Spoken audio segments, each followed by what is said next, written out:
Une activité touristique ne peut pas prospérer dans un environnement dégradé. Et si nous repensions notre rapport au tourisme? Bonjour et bienvenue sur Expérientiel, le podcast du tourisme positif. On vous emmène dans un voyage vers un tourisme respectueux de la planète et du vivant pour semer maintenant les graines d'action du tourisme de demain avec des acteurs engagés. Je suis François Huette, pionnier du tourisme positif avec une expérience internationale de direction d'hôtel, mais pas tout. Une des intentions du podcast Expérientiel est de mettre en lumière de jeunes entrepreneurs avec des concepts innovants. Aujourd'hui, nous rencontrons un projet d'éco-conception pour lutter contre le gaspillage du mobilier hôtelier avec deux jeunes femmes qui souhaitent redonner du sens au design en proposant un mode de consommation plus responsable. Alors je vous invite à faire une pause dans un endroit bien confortable et je vous souhaite une très belle écoute.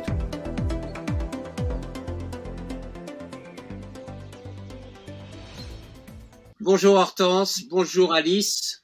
Merci d'avoir accepté l'invitation au podcast Expérientiel, le podcast du tourisme positif.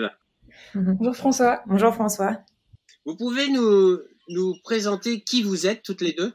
Alors toutes les deux, on est Alice et Hortense, on est architectes d'intérieur et designer et donc on s'est rencontrés il y a 11 ans maintenant. Et aujourd'hui, on crée Séquence Édition, donc un service d'ameublement pour les professionnels de l'hébergement. Quel est exactement le concept? On crée des meubles que l'on propose ensuite en location aux professionnels de l'hébergement. Donc par exemple à des hôtels, à des espaces de co-living, des espaces de coworking. Ces meubles, pour nous, il fallait qu'ils aient vraiment un sens. C'est pourquoi on s'est lancé dans ce grand projet. Notre volonté, c'est de proposer pas seulement du mobilier et créer du mobilier. On est toutes les deux designers et enfin, pour nous, c'est le cœur de notre métier. Mais ce qu'on voulait surtout, c'est proposer un service d'ameublement. En fait, on dessine le mobilier, on propose l'implantation et ensuite on accompagne les clients pour l'installation des meubles, l'entretien, la rénovation de leur lieu et la désinstallation. C'est quoi le déclic? Alors en fait, à la base, on est architecte d'intérieur et designer. On a travaillé dans différentes agences, dans des agences qui sont plutôt dans du haut de gamme. Donc Alice, elle crée l'implantation du mobilier dans différents showrooms de cette entreprise. Donc c'était du très haut de gamme. Et moi, j'ai travaillé dans des agences qui étaient plutôt spécialisées dans l'hôtellerie. Et en fait, ce qui nous a un peu révoltés, c'est qu'on s'est rendu compte qu'il y avait énormément de gaspillage. Et c'est de là qu'est parti notre projet. Puisqu'on s'est dit, en fait, il faudrait qu'on puisse éviter ce gaspillage et donner du sens réel au design. Par exemple, aujourd'hui, dans le secteur de l'hôtellerie, en se renseignant, on s'est rendu compte qu'il y a 1,5 tonne de mobilier qui est jeté par an par hôtel. Et en France, il y a 30 000 hôtels. Donc, quand on multiplie tout ça, on atteint les 45 000 tonnes de mobilier jetés par an. Tout ça, rien dans le secteur de l'hôtellerie. Et 45 000 tonnes, c'est l'équivalent de 4 tours Eiffel. Et pour donner une idée, en termes de poids, c'est quelque chose qui est énorme. Et en fait, c'est vrai qu'on est convaincu que le design, c'est un vrai outil pour agir contre ce gaspillage. Et le design, c'est allier au final l'éthique et l'esthétique, mais dès la conception du produit. Et donc réfléchir à toute la suite logique pour éviter et trouver des nouvelles idées pour proposer un peu le mobilier autrement. Si je comprends bien, derrière cette problématique, vous apporté une solution axée plus ou moins sur l'économie circulaire, c'est ça? Oui, complètement. En fait, là, pour créer des meubles qui sont réellement bien conçus, on a fait appel à une agence d'éco-conception qui s'appelle Coopérative Mu, qui nous aide à calculer l'impact environnemental de nos produits avant de les créer. On a pris l'exemple d'une chaise qui est classique. On l'a comparée avec celle qu'on prévoyait de faire. On a regardé où est-ce qu'on était au niveau du curseur, par exemple, de voir où est-ce qu'on pouvait s'améliorer pour faire mieux que la chaise classique que l'on trouve sur le marché. Et ensuite, on a plusieurs évaluations intermédiaires qui, au fur et à mesure de la conception de notre chaise, fait que, en fait, on s'améliore pour faire un produit le mieux conçu possible. Donc, dès le début, en fait, on pense entièrement au cycle de vie du produit. C'est-à-dire qu'on va penser aux matières, à la fabrication, aux différents procédés. On va penser au transport, à l'utilisation, à la réparation et ensuite au recyclage et à la fin de vie. Et en fait, comme on propose des meubles en location, on peut faire perdurer nos meubles le plus longtemps possible. Donc, quelle sera la durée de vie d'un meuble? Le plus longtemps possible. En fait, l'idée, c'est que pour le design, notre mobilier est composé en deux parties. D'un côté, on a une structure qui est identique dans tous les lieux, qui est standardisée. Et sur cette structure, on vient fixer des habillages. Et les habillages, ça permet de changer l'esthétique d'un meuble à un autre. Et donc, le but, c'est que nos clients, lors d'une rénovation, ils conservent leur structure et ils changent d'ambiance en changeant uniquement les habillages. Et nous, on gère le roulement des habillages entre les différents projets. Et donc, ça permet de réduire l'impact du mobilier. On réfléchit vraiment dès maintenant à ce qu'elle soit le plus durable et les plus résistantes possibles. En plus, on sait que dans des lieux comme des hôtels ou des espaces de co-living, les meubles sont utilisés de manière très intensive. Et donc, la résistance est vraiment le cœur du sujet maintenant pour que nos meubles durent le plus longtemps possible. Et ces habillages, donc on peut les changer? C'est un peu comme une personne qui change de vêtements, c'est ça? Exactement. Exactement. En fait, ce qu'on va proposer à nos clients, c'est on va avoir plusieurs formules. On aura une première formule qui va être de la location classique de meubles. Ça veut dire que par exemple sur un contrat, on va définir une durée de contrat et ensuite le client pourra garder ses meubles toute la durée du contrat. On va avoir une deuxième offre qui sera en fait de déterminer une durée de contrat avec plusieurs renouvellements. Ça veut dire que par exemple notre client va louer des meubles et au bout d'un certain temps, en fait, on va lui renouveler ses habillages. Donc, par exemple, sur un contrat de 9 ans, on peut estimer qu'il peut y avoir un renouvellement au cours des 9 ans. Donc, généralement, on dit que c'est à peu près au milieu, donc à peu près au bout de 4 ans, 4 ans et demi. Et donc, ça donne une nouvelle identité puisqu'on change tous les habillages. Donc, l'hôtel a l'impression de se renouveler complètement puisque les meubles sont différents. Et ensuite, on va avoir une troisième offre où là, c'est plus pour la personnalisation instantanée. Donc, on va proposer des meubles complets, on va dire, avec des habillages en plus.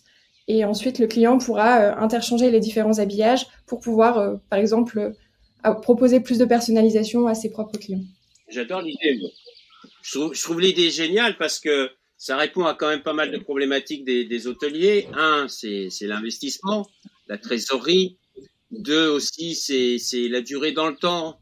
Au point de vue design, est-ce qu'on est avec le temps ou etc.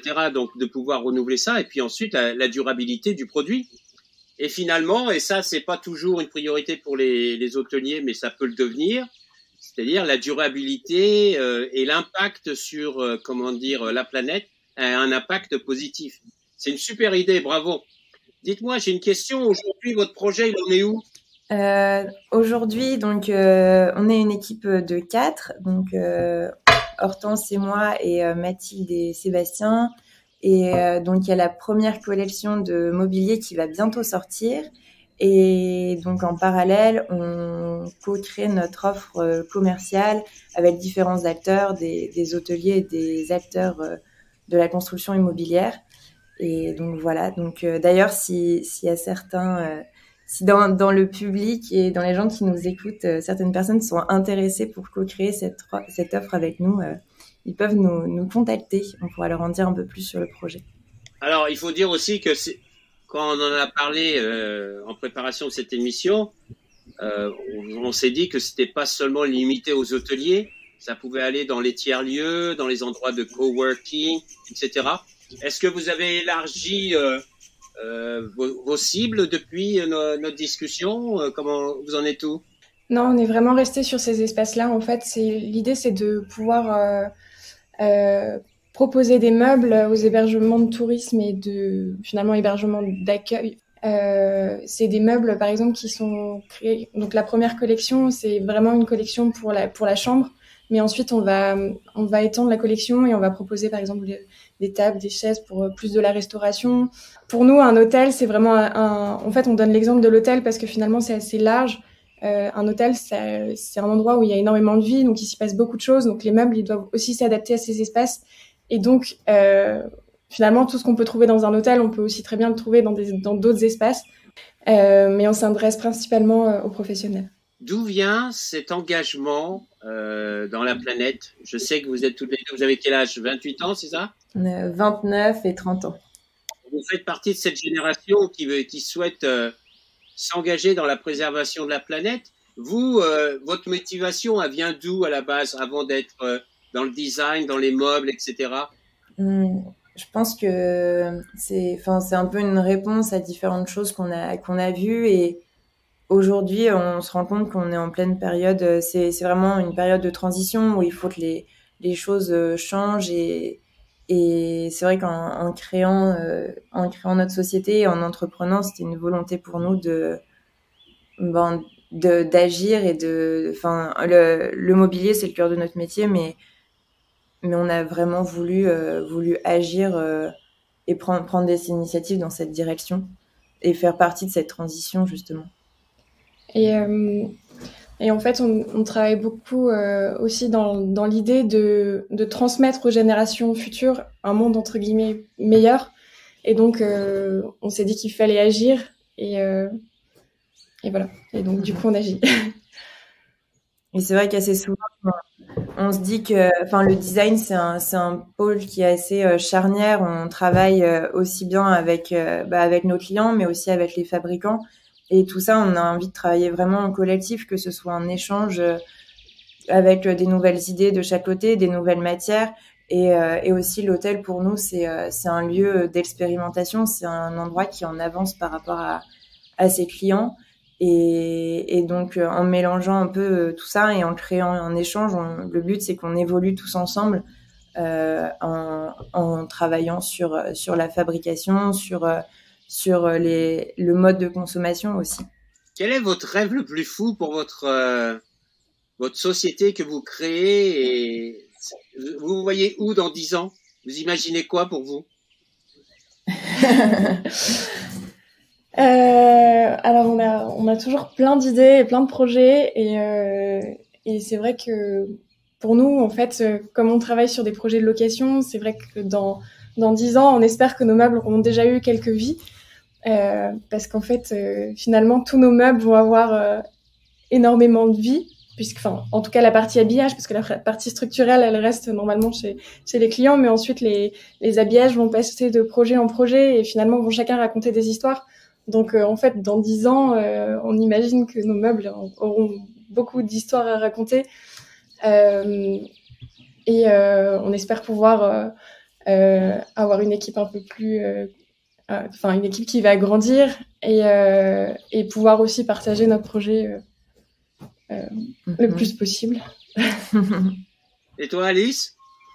Dans 10 ans, je suis un peu curieuse de voir là où on en sera, et c'est vrai que le service d'ameublement qu'on propose, le but, c'est de le pousser au maximum, mais on a la double facette d'être à la fois architecte d'intérieur et designer, et du coup de proposer vraiment un service clé en main sur les projets, et travailler les ambiances, et de pouvoir aussi travailler le design des habillages. On a notre collection, mais de le personnaliser avec les clients, et de prévoir plein de collaborations aussi sur différentes solutions.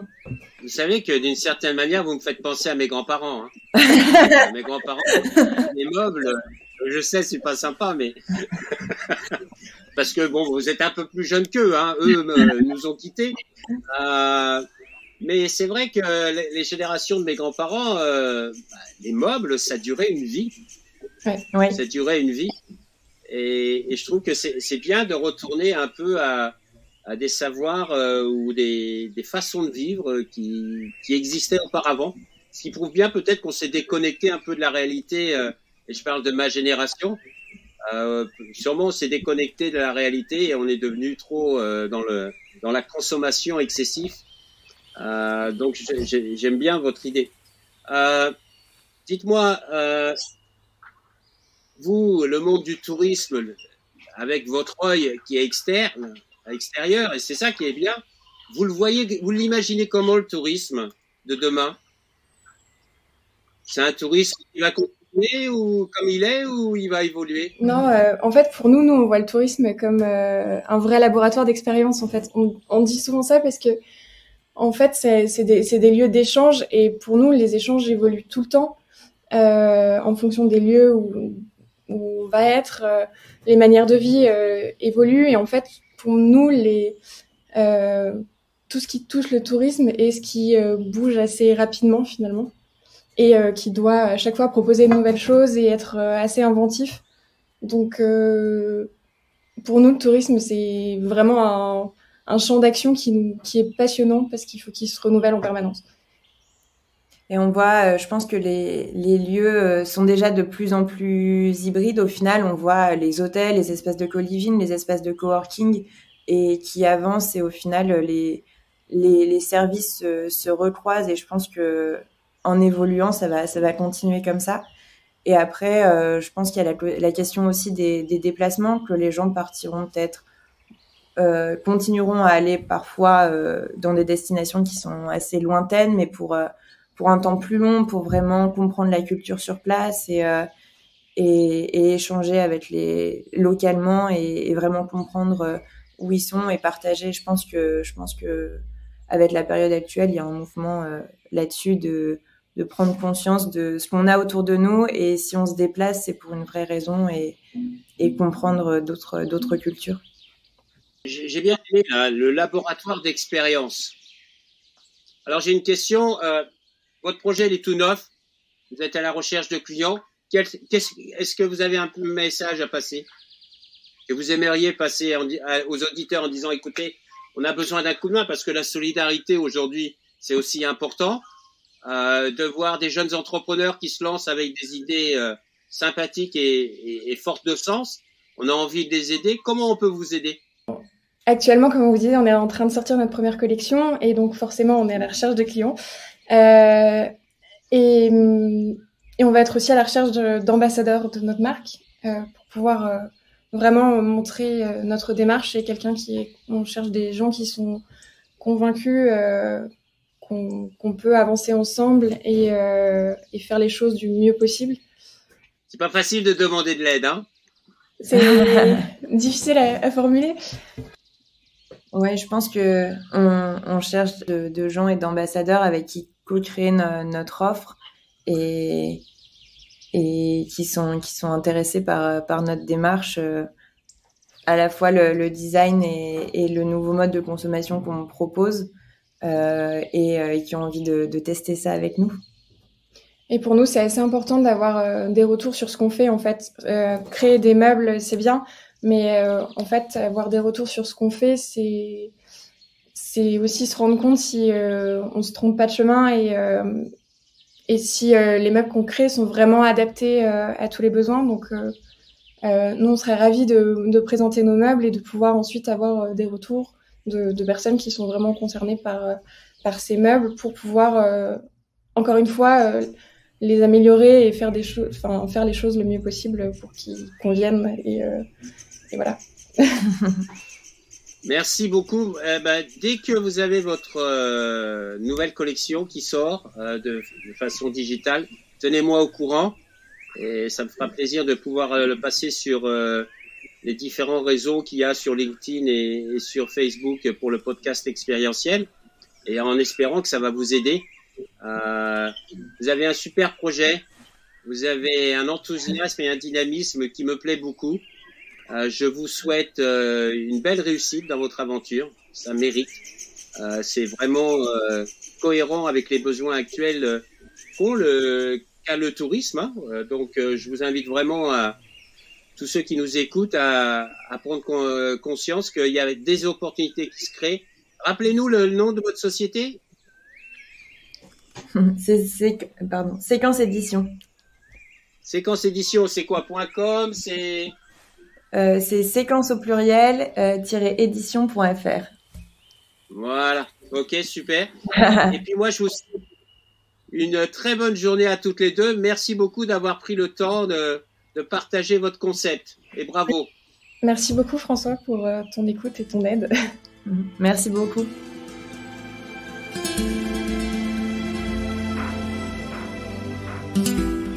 Voilà la fin de notre voyage du jour. J'espère que vous avez passé un agréable moment en notre compagnie et que nous avons pu semer des graines d'inspiration et d'action. Si vous avez aimé ce podcast, favorisez sa diffusion en le partageant sur vos réseaux, en vous abonnant pour suivre tous les épisodes à venir. Et si vous avez juste encore un petit peu de temps, donnez-lui 5 étoiles sur Apple Podcasts ou votre plateforme préférée. Le tourisme de demain, c'est maintenant qu'on le construit, ensemble, guidés par le sens et l'expérience en lien avec nos territoires. Alors je vous dis à très bientôt.